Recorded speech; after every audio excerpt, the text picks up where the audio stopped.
Mate, I'm switching off your mic. I am my son's shit. Oh, mate. Fuck. Hello, everybody, and welcome to the third episode of Overly Honest Dads. My name's Matt, I'm your host, and I'm joined as ever by the wonderful Magnus Good evening, everyone. and the equally wonderful John. Hello. Welcome, everyone. So, we're back again. It might seem to listeners like we haven't gone anywhere because we're posting the first 3 episodes at the same time, but in reality, it's actually been a few weeks since we were last here, isn't it? It has. And Yeah. quite a lot has happened since last we met. Yeah, you got a cage in your living room. Yeah. So for everyone listening, we've now got a huge playpen in our living room because Amelie, my daughter, is now of an age where she wants to roll around. She's nearly crawling, and so the baby is taking over. Well, even more than she was before. Absolutely. And does that say Millhouse on the side? Oh Is my that a God, Millhouse? It does. It's a Millhouse gel pen. Colourful gel pen. Yeah. Wasn't that the place that the three of us met? Wasn't the house of the office where we met called yeah. Millhouse? Mill Street. Throwback. It was. Was it- It was it was Millhouse. Millhouse. Millhouse, Yeah. Mill Goodness Street. Yeah. Wow, look at that. Wow, that's gone full circle. How there. circular. It has. Yeah, I mean, actually, we haven't touched on this so far, dear listeners, but yeah, all 3 of us met at a company that we won't name because No. why would we need to go into that? Let's not yeah, give him advertising. I met John back in 2006, and we were both lucky enough to meet Magnus in 2010, 2011. Yeah. It just seems like it's been longer. But yeah, since we were last here, a momentous day has occurred. So last Sunday, it was Father's Day. Ooh, And it was Magnus and I's first ever Father's Day. So Magnus, how was your experience? Did you get to be lazy? Did you get breakfast in bed? Did you get maybe slightly intimate treats? I did, yeah. I had a really good Father's Day. Yeah. In fact, yeah, my Father's Day was special. He says that as he's rubbing his hands. Well, it wasn't expected.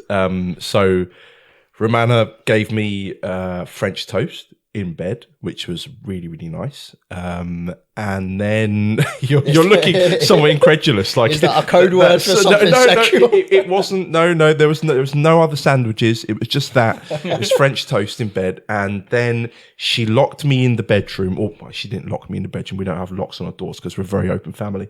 She told me to stay in the bedroom, wait 15 minutes, and then she opened the door, went into the living room. And there was my beautiful Quinn on the sofa wearing a fantastic dress. And she was holding a balloon saying, "Daddy's the best," or something along those lines, a big inflatable balloon.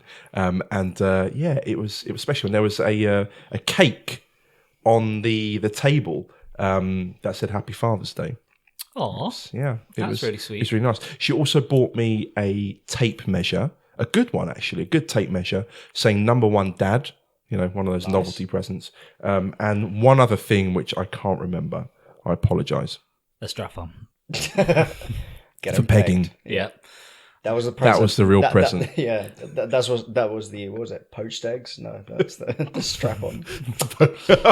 French toast, that's what it is. I French remember when I toast. got you that fisting book. Oh, yeah, God, God. yeah. Oh Lord, that was a Secret Santa present, wasn't it? It was. I think it was a very in-depth book on the Yeah. act of fisting. Yeah. It's quite funny. All the pictures were drawn. There was no real pictures in it, but yeah, it was quite amazing. Which was a shame, but you Well, got the gist. It added to the comic value, I think. Yeah. Especially the Superman. That was Yeah. probably the, I'll never forget the favourite. Superman. I'll leave the listeners to imagine what the Superman might mean in that context. Yeah. You can actually, if anyone's got any suggestions, you can write into our email address, overlyhonestdads@gmail.com, which now actually exists as an email address. For the first 2 episodes, I was telling people to email in without actually registering the email address, but it actually exists now, which is a great thing. John, how was your Father's Day? You've got 3 kids.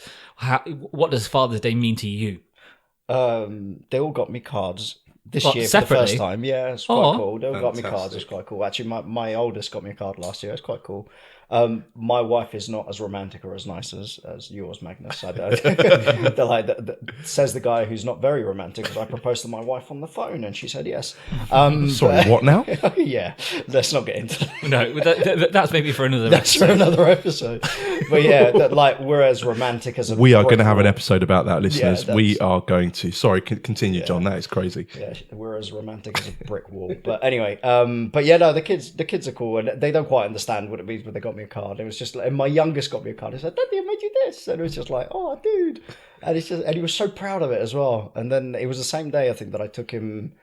When he made the card, I actually took him to nursery because I work from home occasionally, and it was quite cool. And I'm not allowed to go in because he's about to go into primary school. So at nursery, they won't let you take the kids in anymore at a certain age because they need to understand of going in by themselves and adjusting. But he's like, no, Daddy's coming with me and grabbed me by the hand and just took me in and showed, "Oh, this is where the toys are, and this is what we do first, and that's what we do second." And it was like quite cool. And then he made me a card that day. So I was very happy with that. Yeah, very proud. Oh, that was lovely. I got a lion. That was my present. I could lion? sleep. A lion. Oh, a lion. Not a lion. Oh, I see. I mean, Right. well, house isn't that big. If we had a lion here, you'd have noticed. I was by now. wondering how Annie would have found and sourced a lion on her A own. big cat, yeah. They do.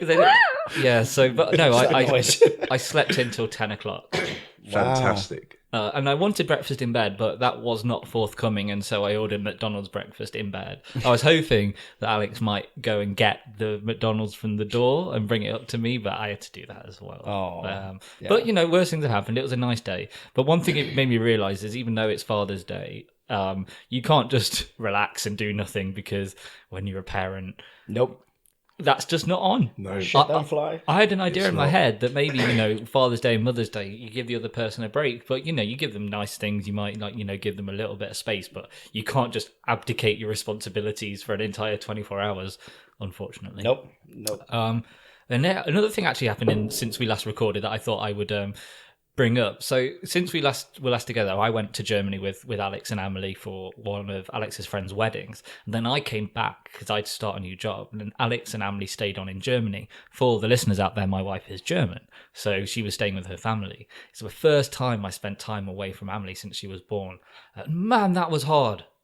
I really found it like I knew it wouldn't be easy. Like you love your kids so much and your wife so much that you want to see them. But oh Lord, it was a hard time. Like I'd find myself at work in my new job, just opening my phone and looking at pictures of Emily, and then messaging Alex to be like, "Can you take more pictures?" And then at one point, I just got 2 pictures back from Alex of the back of Emily's head. And it's like, well, that's nice, but I kind of wanted to see her face, Oh man, no, but isn't it funny? Like the first 2 or 3 days, you're like, "Oh fuck, I'm sleeping, I'm wanking, it's amazing." and then by day 2, you're like, "I miss my kids, it sucks." And it's just like your single life is back, and then you're like, it sucks because you're by yourself. Yeah, and it's man. And John speaks the truth, I believe. So Romana went to Czech last week. She was gone for a week for the first time. This was Quinn's first flight. She was a star on the plane, apparently. Everyone loved her. People were coming up to help Romana with her. It was brilliant. She slept a lot of the way. And it was very hot in Czech while it was overcast and rainy here. So I think the temperature was 29 inside the room. Oh, wow. Yeah, really, really hot. And yeah, the whole time I missed Quinn. Yeah. Missed her so much. Romy was sending me pictures, videos. We were having WhatsApp video calls. And, the heart grows fonder when you're away from someone that you love. Yeah, big time. This was just intense. Yeah. This was absolutely intense. And now she's back. I love her even more. It's so weird. We were saying this before the podcast. I remember I started the conversation saying it's strange how much you can love someone to that degree. Yeah. Like I look at Quinn and oh my God, my heart skips. I'm now working. I'm now commuting. I tend to work from home, and I'm sitting there on the train as well, looking at pictures and videos of my little one. God. Cool. So we're going to be back in a moment, and we're going to round off the sort of first arc of episodes by talking about what it's like when you get your kid home for the first time. So as loyal listeners will know, the first episode we talked about sort of pregnancy. Second episode we talked about labor, giving birth, and that kind of stuff. And yeah, for this episode we want to talk about what it's like when you get your kid home for the first time and all of the terrifying, wonderful things that involves. So we're going to take a short break, and then we're going to be back to fill your ears with more excitement. See you in just a moment.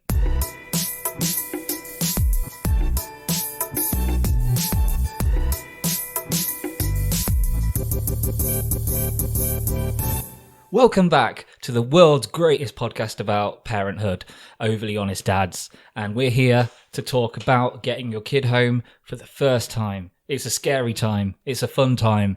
It's one of the best and worst times that you'll ever have in your life as a parent. And we're here to talk about it. Now, the first thing I wanted to discuss, because I've obviously been thinking about the different things we can talk about. The thing that stood out to me more than anything else about the process of taking your kid home is how few requirements there are to be a parent. Do you know what I mean by this? I can gather the implication, but go on. Minicab You just need a car seat. and a minicab. Well, or a taxi car, whatever. But all you need is a car seat. Now, if you want to learn to drive a car, right, you've got to do a theory test. You've got to have lessons. Then you have to go for a full test, and you get a certificate. Now, I reckon being a parent is far harder and more responsible than being than driving, and yet there's no test involved. Did this strike you guys as weird, or is it just me? Yeah, there are people out there that shouldn't have kids. If you put it that way, I would agree with you, John. Yeah. Well, we're not here to talk about eugenics. Sorry, it's escalated. I went dark. So. I mean, it might like to know that we're doing this podcast with a bottle of whiskey, which Shout out to our sponsors, whiskey and vaping. yeah.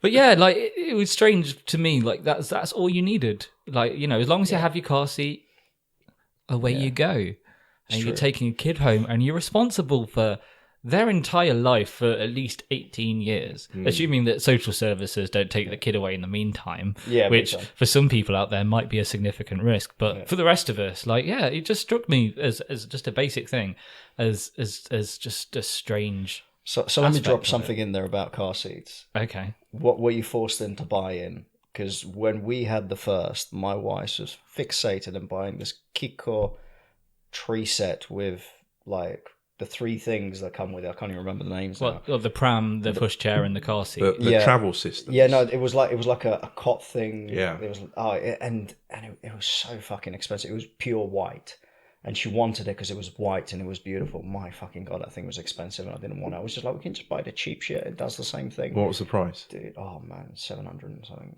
It's actually not too bad. Well, that these was- days. That was that was 8 years ago. That's reasonable. That's 8 years ago. 700 quid for me on three silly little things. It was really nice. Don't get me wrong, but bloody hell. So last year we spent £400. We got one on sale and it was fine. Yeah. But What was the original price, however? well, I think it might have been half price. $1 million. No. But I same mean, for us. But yeah, Alex is quite frugal, and so she wouldn't want to spend like loads of money on that kind of thing. Lucky you. Good thing to be. Yeah, absolutely. Same here. Ours was, I think, 900 and something, and it was we got like 400 and something pounds off. It was actually it was 9 years ago. Fucking hell. Yeah, it was 9 years ago because he's 8 now, but we bought it like 6 months before he was born.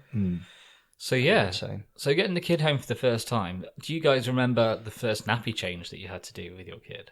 I did it in the hospital. Yeah. Yeah. There's a how video was of it. There's a video. It's fine. Yeah. Yeah. It's like a taco, absolutely fine. man. Had you guys practiced before? Once. On tacos. I practiced on a dummy Yeah. for the NCT class.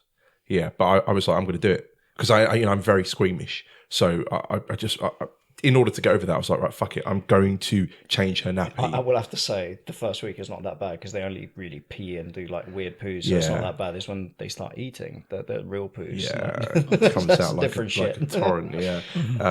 But no, when she needed her nappy changed, I remember it like it's burned in my mind. She had meconium, Yeah. hardened meconium. It was like molasses just around her fucking ass. And shit wasn't coming off, man. Yeah. That shit was not coming off. And I remember getting a wet wipe and she was not happy. And I was just like easing it off, rubbing it away. And Quinn was like, this motherfucker. This goddamn dude. Fucking rubbing away at my ass, like digging for gold. Because it was not coming off. That meconium is so thick. It's the baby's first shit. Was it like there was a marker pad in her ass, and so Yes, you yeah, kept just wiping kept on. permanent? And no matter what I did, it was just not coming off, and I had to get kind of aggressive. And this baby was born like a couple of minutes ago, and she was like an hour and a half old or something, and eventually got it off. And it wasn't a pleasant experience. Yeah, for her. Now, for me, I was stressed about the car thing. I wanted to get a license and could drive, but couldn't pass the test. So the fact that I had to get a cab to take the kid home kind of pissed me off. And the car seat fit in the cab and all the rest of it. But this is before Uber, people, because by the way, kids out there was no Uber when I had a kid, and it was like minicab, and yeah, just the car stank of smoke. That pissed me off. I remember that. I was just like, I can't believe you can't fucking drive. You're not a man. I was telling myself as we were putting the kid in the car, and it was like a 3-minute ride to our house. We were so close to the hospital at the time. But yeah, that was fine. And yeah, to be honest, it was just literally a tortilla on doing the nappy. It's so easy, like pop, pop, pop. And it's a 3-move business. So it's not that difficult. Agreed. Yeah, and I think as well, people that don't have kids, when they say why they don't want to have kids, they often say, "Oh, I don't want to change nappies. I don't want to do this, that, and the other." But when it's your own kid, you can put up with a lot, you forgive them an awful lot of stuff, including everything that comes out of them. Can I drop a story on you guys? As long as it's vaguely appropriate. Oh, it's appropriate. It's about kids and nappies. So we had a wonderful sort of Next combination of furniture. So we ordered everything from Next, and we had a wonderful coffee table, which was a perfect height in front of the sofa, where you could literally put the baby on and change the baby. It was amazing. Now, my kid had done a poo, a messy one, cleaned it up and the rest of it. And we had this wonderful little sort of cream carpet underneath it, right? And it was like a semi-solid poo, and like sort of cleaned him up and all the rest of it. Anyways, cleaned the kid, all the rest of it done. Sat down, Magnum, open it up, eating the Magnum, and the Magnum, the way it crackles, and this is going. And it was like the almond one, and it was like, and a little bit of chocolate cracked off, and I'm like, oh shit, and it between my legs. So I looked down, I'm like, oh, I picked it up, put it John, in my no, mouth. Stop, mate. I'm switching off your mic. I am my son's shit. Oh, mate. Fuck. Potentially John. the most disgusting thing that's ever happened. Like, how did you not smell it? I didn't smell it. It just looked like a piece of fucking chocolate. Just went for it. It was so fucking horrible. Oh my god. Horrible. And it was so bad. Oh man. Describe that moment of realization. What was that like? It was the acidity. Oh man, you don't understand. Is poo acidic? I didn't know that. Oh man, it was hot. What the hell? No, I had no idea. And it sticks around, like you can't get rid of it. The smell on the back of your foot. Oh, dude, it was so bad. Oh, potentially the worst nappy experience I ever had. And to that point, my wife was like, I'm not going to kiss you for about a month. And it was just like, I agree. Like, I have no issues. And that was how you started to be a kinky man. Oh man, yeah. Now like 2 Johns and 1 cup, and it was just horrible. It was the most horrible nappy experience. You ate your son's acid shit. I fucking did. Oh, dude, it was so fucking nasty. It was. Fuck. Sorry, I keep remembering this stuff as we're talking. Sorry, guys. No, it's good because you often seem to have forgotten much of what's happened in your life as a father. So if we're helping to jog these memories, that's a positive the thing. shit ones. What was it like the first time when your kids had those sort of explosive shits that go at the back and they ruin the clothes and they get everywhere? Oh god, it's more your wife losing her shit because the clothes are getting ruined. Oh, it was so pretty, and Auntie got it for us. And I was like, well, you took a shit.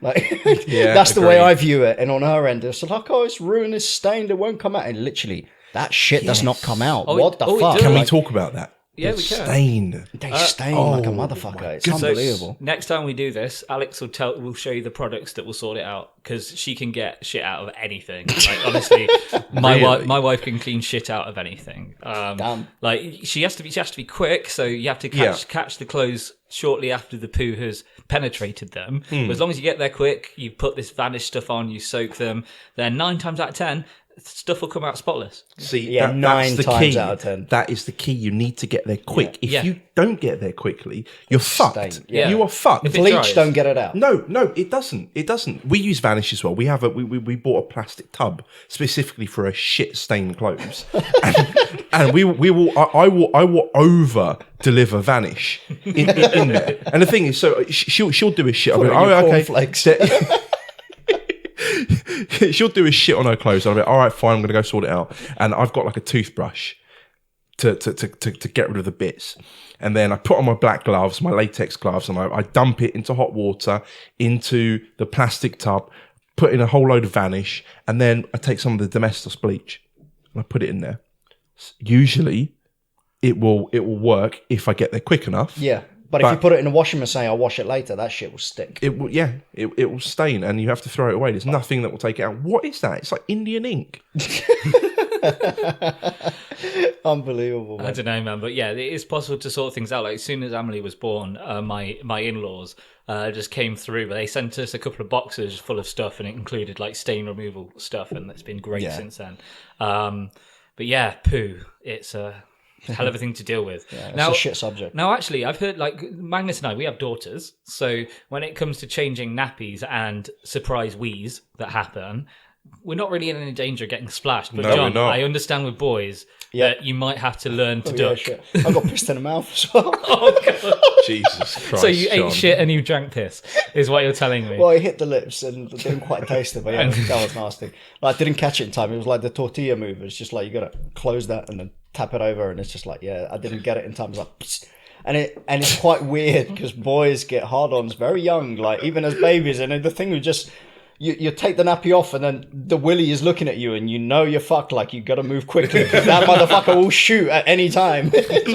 Jesus. Seriously. Because I've heard it's just like as soon as the baby penis is exposed to the air, It's just like cold. Just it. Yeah, Is literally, that that's- how it works? Pretty much, yeah. It's the cold air, and they just get hard, and it just like literally raises up, like looks at you as like looks at you in He the looks eye, at you in the and it's eye. just like that shit has got his own mind. He knows what he's doing, and he's just waiting to piss in my face.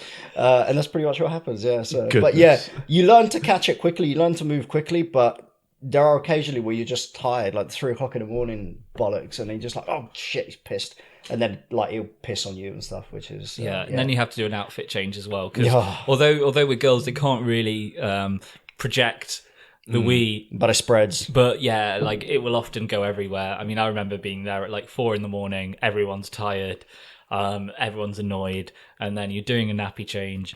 You pull the old nappy away, and if you're not quick, we're getting the new one underneath. You're at risk any moment of piss coming out, and then it will soak into everywhere. Action stations. It's just not what you need. No. It's not. Yeah, but by the time you've got your third, you're like a Ferrari mechanic's team on changing tyres and changing nappies. You're like, literally, like shit is done within 30 seconds. Like, Pit stop that little yeah, creature. pretty much. Yeah. Now, we've obviously been talking about certain kinds of bodily fluid, but when a woman has given birth, they produce a whole brand new kind of fluid. Milk. Oh, yes, yes. of course. Milk. I was trying to think what else could what could it be? What could it be? Poached eggs. I mean, is milk technically? I guess it is a bodily fluid because the body produces it. Milk, yes. Yeah, so yeah, I guess it is. I guess it is. The So- amber nectar. Yeah. Now, the reason I bring this up as a subject because obviously it's a big thing, isn't it? You Yeah. know, you're supposed to breastfeed. Well, it's supposed to breastfeed. It's the healthiest thing to do. Yeah. Obviously, we're not out there to shame any people who can't breastfeed. If that's something you Absolutely. can't do, you know, none of us can. So, you know, John can't breastfeed. He put his Yeah. hand up for that. yeah, thanks, John. But yeah, so I brought it up just because I mean, certainly for us, there were issues there with breastfeeding from day one, and for the first week or so it was really quite difficult. I mean, Alex was producing milk, but for whatever reason, Emily wasn't latching on properly. And at the hospital, although you know overall everyone, all the NHS staff were brilliant, some of the midwives told Alex it was a problem with her that was causing. Yeah, no, the midwives are bitches when it comes to breastfeeding sometimes. Yeah. Like, And it was especially hard because Alex was obviously exhausted having given birth and done all Yeah. this sort of stuff. And then to be told there was something wrong with her when it came to breastfeeding, like it put so much pressure on, and it was really sad and unfortunate. yeah, I agree. As we're going into this topic, I want to emphasize to the listeners just how big breastfeeding is. It is a gigantic topic Yeah. when you first have your kid, especially if you're a first-time parent. When you're at hospital, the midwives will show you how to breastfeed. This is for the initial colostrum that your baby can harvest. You probably never ever breastfed before, or you've seen it, but you don't know how to do it naturally. No. It's something that you need to learn. Yes, it is one of the most natural things you can do, but it is something that you need to learn. And there are consultants that make shitloads of money Yep. on parents that don't know how to breastfeed. For us, breastfeeding was, I don't know, it was a pervasive issue for 2-3 months. No, we had a not major longer. issue as well. Chris basically fed every 45 minutes, and she couldn't produce enough milk so we had to pretty much turn to formula like within the first week, because he was just feeding all the time. And I think the one thing that really annoys me is when family starts having opinions. Oh, if you don't breastfeed, you're not good enough. And it's just like, well, fuck off. Like, do you know what I mean? Like, everyone has their own way. You got to respect that. And the other thing is, physically is so draining on a woman, man. I feel so sorry for her. And it's, and we literally, I said, listen, I don't give a shit what your family says. We're going to go to formula because you can't stay up all the time. You're not sleeping. Like, he was up every 45 minutes. And I don't care what people think. You physically can't do it as a mother. It will throw you into depression if you're not sleeping. It's ridiculous. And we went down the route of just saying half and half. And then in the end, it went formula because he slept longer with the formula than he did with the breast. The other thing with the breast is the fact that you don't know how much they're having. So they'll have the comfort of it will make them fall asleep. And then next thing you know, they're up in 10 minutes screaming and crying because they're still hungry. So it's just a difficult thing. It really is. Yeah, exactly. I mean, for us, the latching problem kept going for a while, and we got home from the hospital after sort of 5 days after Emily was born, and it wasn't good. Alex was really upset, and I'd heard that nipple shields were a thing, and thank God for Google Prime Now. Google Prime Now, you can order stuff and it's with you within 2 hours. Amazon Prime now. Oh, sorry, yeah, Amazon Prime Now. Sorry, thank you, Magnus. Wrong sponsor. Our technology consultant, Magnus Majid. So yeah, I ordered them on. I didn't tell Alex. I just did it just to try and de-stress her because I didn't want to add any additional stress. I said so. I ordered these things and they worked a dream. So do you know what No, nipple I shields was are? looking at you weird because I ain't got a fucking clue. So they're like imagine like the teat on a bottle, on a feeding bottle, and imagine one that just attaches to a boob.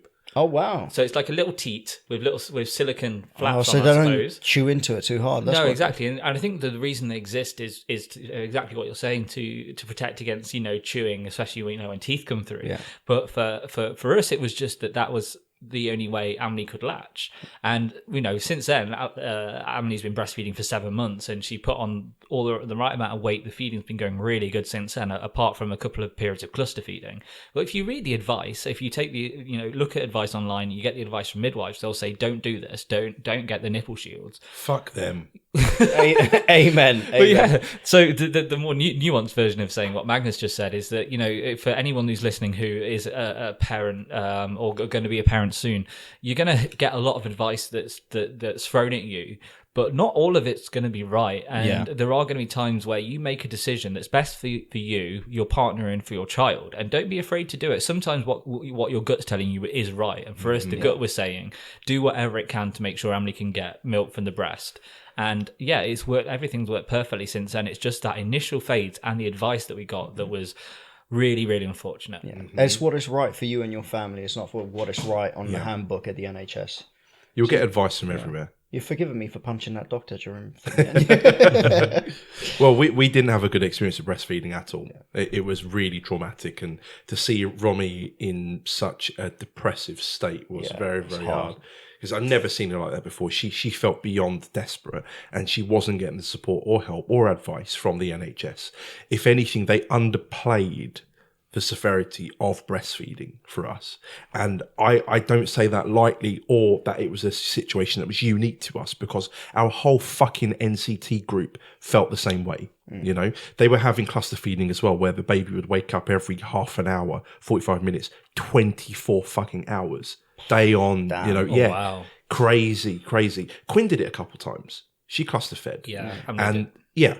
She completely destroyed Romana's nipples, completely destroyed. And the thing is, her nipples were bleeding, they were chapped. Her whole breast was painful. It's like she described it as being stabbed every time. And I remember when she would feed Quinn, and these babies don't know what the fuck they're doing. No, it was more so that she would latch on, and Romy would scream in pain. Oh, man. And like grab stuff and like hold my arm, and you could feel the pain. And I'm like, shit, fuck. The pregnancy, the birth was probably the easiest part. Wouldn't go that far, but This is what Romana said. Yeah. This is what Romana There's said. also the feeling of being a cow, essentially. This is what Alex was telling me, that she just existed to feed, and she felt like a dairy cow. And I think that tends to go away fairly quickly after the first few weeks, and you adjust. But I remember at first it was that's definitely how Alex felt. Like she was just a. I have to be honest though. The formula feeding for me, I was very attached to the kids in a way. Yeah. Like, I liked it in the sense that I felt part of the whole process. And bottle, baby's mouth, holding it with your chin, your hands, PlayStation controller, play all night, baby. I was about to say exactly that. I remember you telling me this. I think I might have bought you a video game around that time, because you were telling me about that. I think I bought you a game.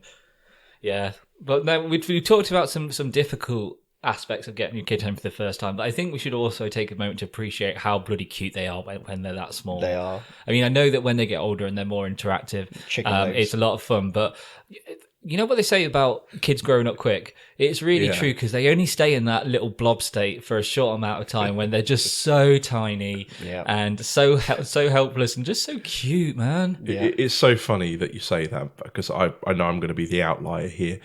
Quinn was pretty mash up for 2.5 months. Just pretty butters. It was kind of upsetting. And the thing is, this has been really... Did you drop it? I reinforced this because I've got pictures of her, and we were looking at the pictures a couple of days ago, and I was like, fucking hell, damn, Quinn was pretty mash up. And I was like, week 5, yeah, shit, she's minging.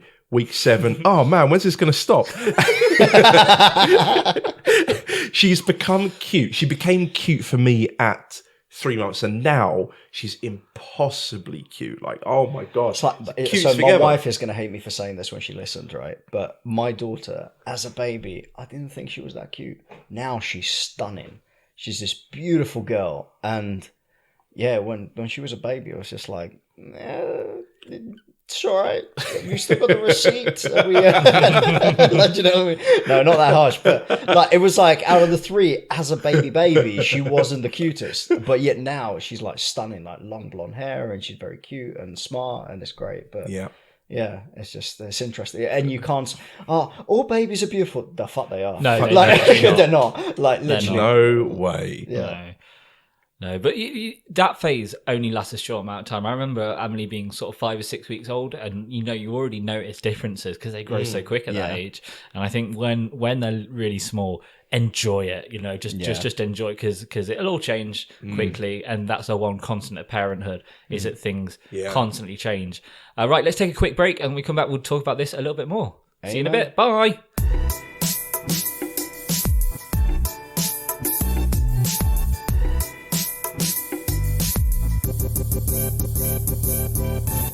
Hello again, everyone. We're back for the final section of this episode of Overly Honest Dads, and we've been talking about getting your kid home for the first time. So, obviously, one of the big things when you have a kid and you get them home is the lack of sleep, because you're on a cycle of baby sleeping for 2-3 hours at a time. Yeah, and especially if they're breastfed, that's all you're going to get, 2-3 hours at a time.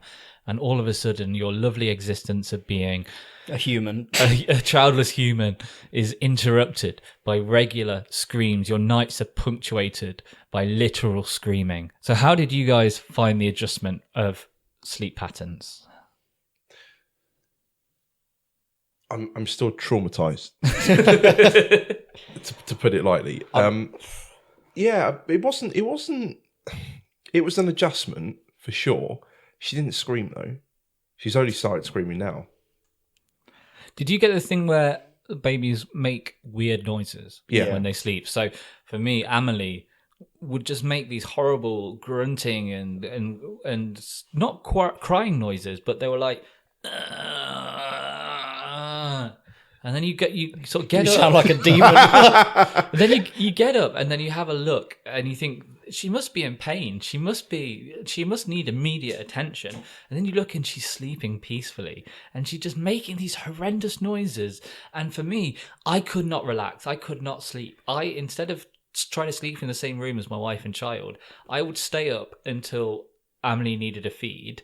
And the bedroom was then free, and I would dive in there and try and get to sleep before they came back because that was the only way I could sleep. And my sleep patterns were crazy. I was going to bed at like 5 or 6 in the morning for like 1 or 2 months. Yeah, I mean the fear of dark subject, but cot death and stuff like that. Of course, Any noise they make, you're so heightened to any noise that your sleep is just light. And I didn't sleep much before. I had a bit of insomnia due to life in general. But then the kid comes along and you know what insomnia is at that point, because your insomnia before is nothing compared to when you have a kid, and your sleep is just so light because you're just scared that something's going to break. Mind you, my wife was definitely the one that got up straight away and got on with things, but your sleep, even if she allows you to sleep because she knows you're going to work, and she was really nice, she did that, she would let me go to work and, let me sleep through like 4 or 5 hours. But you're just heightened because any movement in the bed, anything, you're just like, and you're not sleeping properly, if that makes sense. I think it's just traumatizing. And then you go to work and idiots like you would just think, oh, shut up, John, you're moaning about nothing. And now you bitches, now you're suffering. I agree on the sounds, however. So for us, it was the reverse. If she was silent, then I got worried, because at that stage, they're retarded. They don't even know how to fucking breathe. It's true. You can't underestimate how goddamn stupid babies are. Like, they are just beyond words. We should do an episode. They are so dumb that they don't know how to breathe. They can't even look straight for a couple of weeks. Yeah. They don't even know how to blink. They can't even move. Fucking idiots. Anyways. Overly honest dad, sponsored by whiskey. The thing that really kept me up was when she was silent. As you said, Matt, babies are, especially when they're freshly born, for the first couple of months, they are exceedingly loud, and the sounds they make are weird and bizarre and alien. So Quinn would grunt. She would grunt. It's baby grunting syndrome. This is a big thing, and they don't tell you about this at the hospital. They definitely don't. They don't. Baby grunting syndrome. Google it. It's actually a thing. The reason for it is because they have an immature digestive system. Oh, is that? That's the reason. Yeah. Okay. That's all it is. And that's the reason why they don't have a grimace on their face. Okay. So they will take in the milk. They'll digest the milk as best they can, but they can't move it into the smaller and larger intestine. So the way they do it is they raise their legs up, they squash their insides using their diaphragm, and they grunt. Yeah, and that manifests as a very loud night. Yeah, so they'll be doing that for, I don't know, hours. Quinn was doing it, bloody hell, oh my god, from as soon as it hit, I think 1 o'clock to 5 o'clock, she would grunt 4 hours straight. And it was really weird. It was like your Triceratops impression. Yeah. It was very much like that. And thankfully, that went after some time. But when it first started happening, oh my God, didn't know what on earth was going on. Yeah, the silent periods as well that you were saying, damn, they're scary. They are. They're just like... And then they're sleeping peacefully, and you go there just to fuck with them, just to see if they're alive. Like, well, that's poking them, just scream, and then they won't sleep for 4 hours. Yeah, like, fuck, what did I do? I must admit, I did never that wake as well. a sleeping baby, bitches. Yeah. Never do that. I wouldn't say I poked Quinn, but I definitely put my hand on her chest to just get her, just to rouse her somewhat. Mm-hmm. Because babies, at the same time, because they're so goddamn stupid, you keep saying that. Like they it's are. Normal. They are. It is normal. It is normal. And I will explain to you why they're stupid, or at least the theory later on. Because they're babies, bless them. No, there's a theory for it. Okay. So they can't breathe the same way that we can breathe. It's not completely autonomous. Yeah. As far as I'm aware. And so you will learn about babies having extended periods of not breathing. We're talking 10 seconds and above. Yeah. And you will shit yourself where, they'll be breathing normally, then out of nowhere, they'll stop. And they'll stop for an extended amount of time. And you'll be like, what the hell is going on? And then they'll breathe normally. And you're like, what the fuck are you doing? What are you doing? It's babies for you. Yeah. And this actually leads on, because the next thing I wanted to talk about was the sort of pervading sense of terror that you have after you become a parent for the first time. Because, that responsibility of being responsible for a kid, that's big. But then you have the little things like you mentioned of it being going quiet, and you just want to check that they're breathing. And that hasn't gone away. That's still there now. Like recently, Emily moved into her own room, and it was so weird not being able to check on her actual breathing. And it just doesn't go away, does it? It just it starts when they're born, and it stays with you. I'm not sure it ever goes away. No, it doesn't. I mean, even now I go in with the kids and just sort of like, two of them snore, so they're there, and then one of them doesn't, and then you just sort of go there and just like poke them, and then they move, and you're like, oh yeah, they're right. But she's 5 now, but she's quite a quiet sleeper. She occasionally snores, but doesn't really snore. The boys are loud. They're like. There's all of that going on, proper boys. But she's really quiet. She's 5 now, and I'm still quite paranoid on the sleeping patterns and stuff. There's that terror as a parent that you might be doing something wrong or they're not doing well, and it's just part of being parents. I think it's But yeah, that never goes apparently. No, it never does. It's the terrors, man. It really is terrifying when you. I think when we first brought Christopher home, he didn't poo for 3 days, and it was just like this panic of why is he not pooing? Why is it? And it's just normal. They're just having milk, and it's just their digestive system is just coming together. So, but the paranoia as a parent, we're not doing something right. He's not been pooing. It's 3 days. He's not been pooing, and you think it's your fault, and you blame everything on yourself, and everything's like you feel like you're damaging your kid. Yeah, pretty much. Yeah, and you're not. Yeah, you're not. Everyone goes through it. Is the reality. Yeah. Especially at that early point, you don't know what's normal and what isn't, and I think it's quite normal for a lot of people to end up calling the doctor or taking the kid to A&E. Do I remember that you and Romana ended up going into hospital a couple of times? Yeah, we've been to hospital quite a few times. Okay. Into A&E as well. And we've also spent money on consultants that we didn't need to spend money on. And you know what's funny though is the fact that they ask you, is this your first? Because then they just go, you dumbass motherfucker.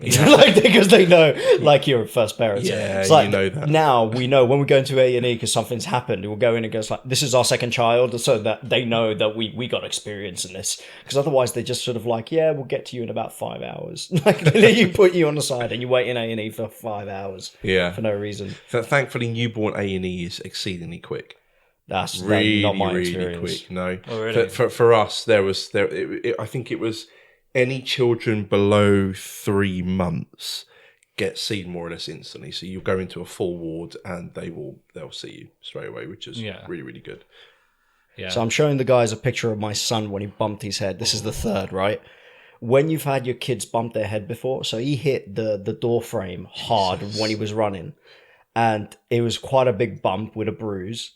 And because it's the third, if there's no bump, that is a major issue, and you got to take him to A&E. A dent, you said. If there's a dent and there's no bump, there's no actual bump, and it's flat, and there's a dent, that's a big issue. If there's a bump, it's fine. You find that out on your second kid, and then the third is like, here's a knife, cut your own bread, bitch. You know what I mean? Like with the third, you don't even really worry, because if he's not sleeping properly or if he's not reacting properly, then fair enough. But if he's laughing within half an hour, he's fine, type of thing. Yeah. So you stop thinking about A&E and stuff like that. But the first baby, the fucking terrors you have the moment they hit something accidentally or they roll over wrong, and you're just like, oh my god, he might have broken his arm, and it's like, they don't break. They're like pretty nimble as kids, and nothing really happens. But you're in A&E for a fart. It's just like, my baby farted. I'm not sure if something's wrong. Oh man, you've done that, haven't you? You've gone to A&E for a fart, haven't you? I've been to A&E for some frivolous things. Go on, come on. I can't. You've got to be honest. Overly honest dads, man. Bring it out. Fuck. All right, okay. It's pretty bad. Okay. It's pretty bad, guys. It was a fart. No, it's way worse. It will stay in this room. We won't share it with anyone. Yeah, we'll edit it out. Just the three of us. Yeah, guys. Just the three of us. So, I was fixing my scooter in the front. I've got an electric scooter. I'm one of those guys. Yeah, He's I a know. hipster. Yeah, and I was fixing my scooter in the front room, and it's not usually where I do it. It's also where Quinn is. Okay, so Romy brought her back in to the room once I'd fixed it, and I was charging her. I left it there in the front room charging. I don't know why I did that, but I did, and it stood up on its little stand, pretty stable. Quinn is on the floor on her back, and Romy distracted me. Yeah, blame it on your wife. No, I'm being serious. She distracted me. It's completely my fault, and I knocked the scooter, and it fell on her head. This is Onto like, your daughter's head. 4 months old. Man. This what is it? It's like a 14-kilogram scooter. Oh, dude. I know, and it went on her head like this. And the way it went on her head meant that she wouldn't get the full force of it. Yeah, it wouldn't have happened anyway. So it just the way it was. Yeah. But it hit her. She paused, and then screamed bloody murder. Yeah. Screamed bloody murder, and immediately there was a line here that was raising Above your right eye? no, right it, eye. it was her left eye. Okay. Yeah, her left eye here, and it was raising, becoming inflamed, and I absolutely fucking shit myself. I wanted to cry. Aw. Yeah, I wanted to cry. My voice was quivering. What the hell have I done? I'm usually quite a firm person, fairly stoic in that situation, but it was Quinn, and I had failed her massively. So we scooped her up.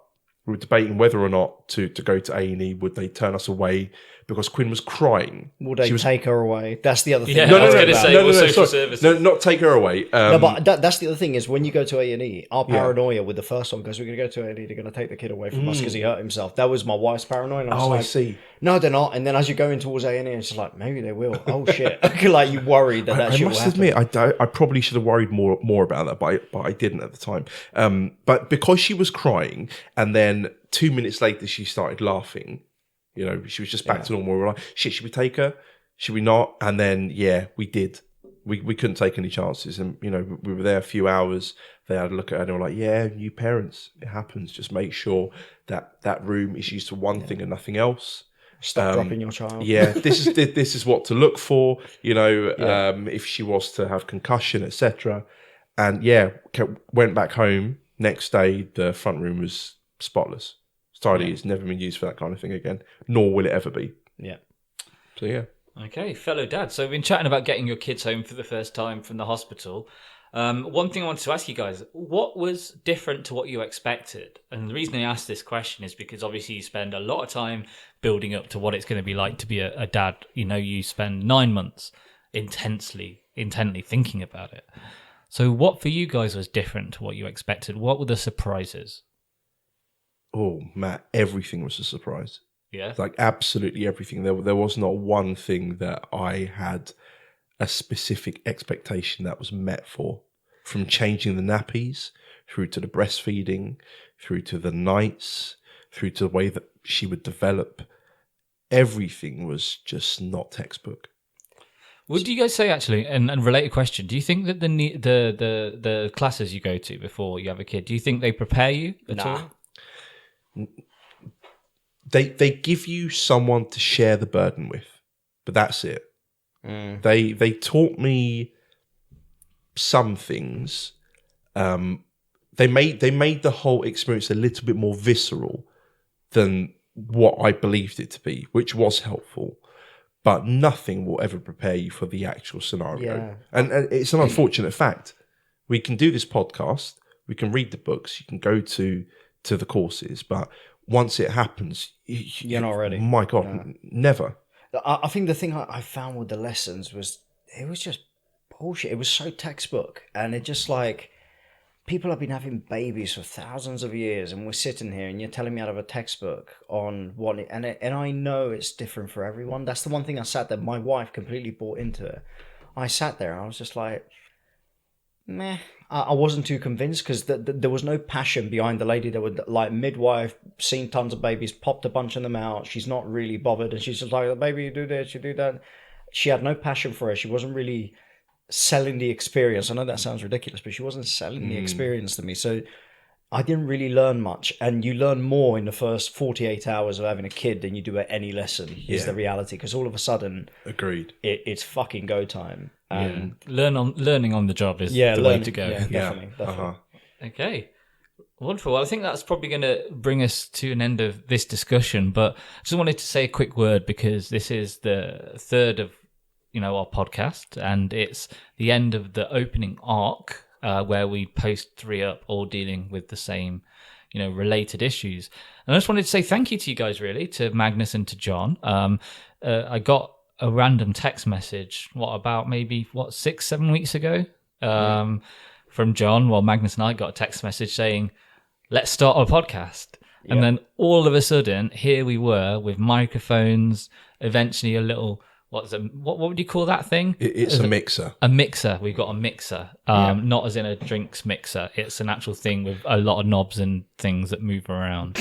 There's 3 knobs in the room. And But no, on a serious point, it's a great thing to have the chance to come here and hang out with 2 amazing guys and to chat about what is a really important subject for us, and hopefully it's useful for everyone else out there. And so I just want to say thank you to you guys, sincerely, for John for inviting us to do this, and for Magnus for doing all the technical work. You guys that are listening to us can't see this, but Magnus is the guy that sorted out all our equipment. We're on, I think, our 2nd batch of microphones, maybe a 3rd, with a bunch of different connectors and things that I don't really understand. All I do is turn up and talk. I don't have to go anywhere because we're doing this at my house, so it's super easy for me. I just sit here, you guys come, and I talk, and everything's brilliant. So initially you used to cook, now you don't even do that. We Uber in McDonald's. Yeah, well, I go to an office now. I was home based before. Now I go to an office, so I'm afraid I can't cook for you guys. But I just want to say thank you to you guys, because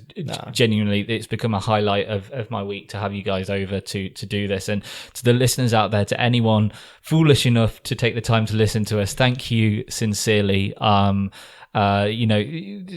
whole parenting thing, you need to stick together. I think you need to share with each other. As a dad, especially men, because men don't share. You need, if you don't have anyone that can be an outlet for you as a father to be, or a real life honest to God father, then hopefully we can provide you with a little something to help you through your day, to help you through your week. And I've mentioned this a bunch of times, but we have an email address, overlyhonestdads@gmail.com. If you have questions for us or feedback, get in touch. Or, if you just have a general dad question and you want us to respond to you privately without, not that anyone would like advice from us knuckleheads, but yeah, pretty much.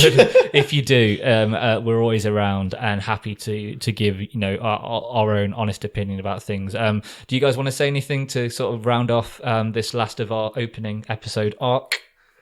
Well, thank you everyone for listening to our ramblings. Really appreciate it. I hope you've enjoyed it. Hope you've learned something. We're going to be coming out with some more visceral topics in the future. Best of luck, guys. Yeah. Anything from you, John? No, I'm glad you guys came along into my mad idea of doing a podcast for them. Yeah, well, it's sexy. It all came from you. It was your idea. You're the reason we're here. So thank you, John. So just to get a bit of housekeeping out of the way, I just gave you the email address, overlyhonestdads@gmail.com. Email us for anything you want. Especially if you hate us and you want to send us abuse, I'd find that really amusing. Oh, please, please. Yeah, like if you want to get into a slagging match with us, email us and we'll just really go at it. I'd find that really enjoyable. Yeah, Matthew's such a bastard on responses as well. You will love this. So please send us abuse. Send us all your abuse. As bad as you can make it. That'd make my day. Now, on a slightly more serious point, because we're starting out, any feedback you can give us for the podcast would be gratefully received. Review us on iTunes or wherever you get your podcasts. Subscribe. Press that subscribe button. Share it with your friends. Or if you don't like it, share it with people you hate. Really, I don't care. But all that remains to say is thank you for listening. We really appreciate it, and join us next time where we'll talk more about how we are overly honest dads. Thank you guys. We'll see you soon. Good night.